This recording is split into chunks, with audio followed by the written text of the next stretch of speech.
ជំរាបសួរអ្នកនរគ្នានៅជួបជំនុំខ្ញុំសារជាថ្មីម្ដងទៀតហើយបានវីដេអូថ្មីក្នុងវីដេអូនេះដែរខ្ញុំបានមករៀនពីរបៀបដូរ password Facebook 2025ហ្នឹងហើយមុនដំបូងអ្នកនរគ្នាចុចចូលទៅក្នុង Facebook រួចយើងចុចទៅរកកន្លែង menu រួចយើងឲ្យចុចក្រោមបន្តិចយើងនឹងឃើញពី setting and privacy យើងចុចលើហ្នឹងមកយើងនឹងឃើញ setting ចុចលើហ្នឹងទៀតមកតមកយើងឃើញពាក្យ sign in account counter យើងចុចលើហ្នឹងមក cancel មកអ្នកនរគ្នាហ្នឹងហើយយើងនឹងឃើញពី password and security យើងចុចលើហ្នឹងមកតមកយើងនឹងឃើញពី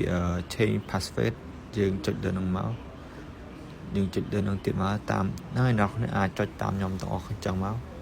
ដើម្បីងាយស្រួលក្នុងការផ្លាស់ប្ដូរកុំឲ្យខុសចឹងអ្នកនរគ្នាហើយយើងចុច forget your password ហ្នឹងហើយនេះជាយើងអាចដាក់តាម Gmail ឬតាមលេខទូរស័ព្ទអ្នកនរគ្នាបានបន្ទាប់មកគេនឹងផ្ញើលេខកូដ6ខ្ទង់តាមរយៈលេខទូរស័ព្ទរបស់យើងឬតាម Gmail ហ្នឹងហើយយើងរងចាំវាបន្តិចដើម្បីឲ្យវា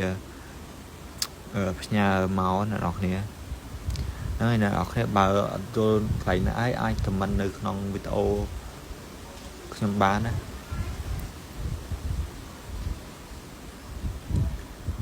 ហ្នឹងហើយឥឡូវគេឲ្យដាក់ពាក្យស្ងាត់ថ្មីយើងដាក់ពាក្យស្ងាត់ថ្មីហ្នឹង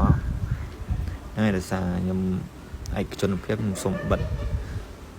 password ខ្ញុំណាសុំ screenshot មួយទៅហើយអ្នកនរគ្នាអាចចុចបន្ទាប់មកឥឡូវយើងអាចដូរ password បានហើយរួចរាល់អ្នកនរគ្នាហ្នឹងហើយអ្នកនរគ្នាវីដេអូខ្ញុំមានតែប៉ុណ្្នឹងទេជួបគ្នាក្នុងវីដេអូក្រោយហ្នឹងហើយអ្នកនរគ្នាកុំភ្លេចជួយ subscribe YouTube ខ្ញុំម្នាក់មួយផង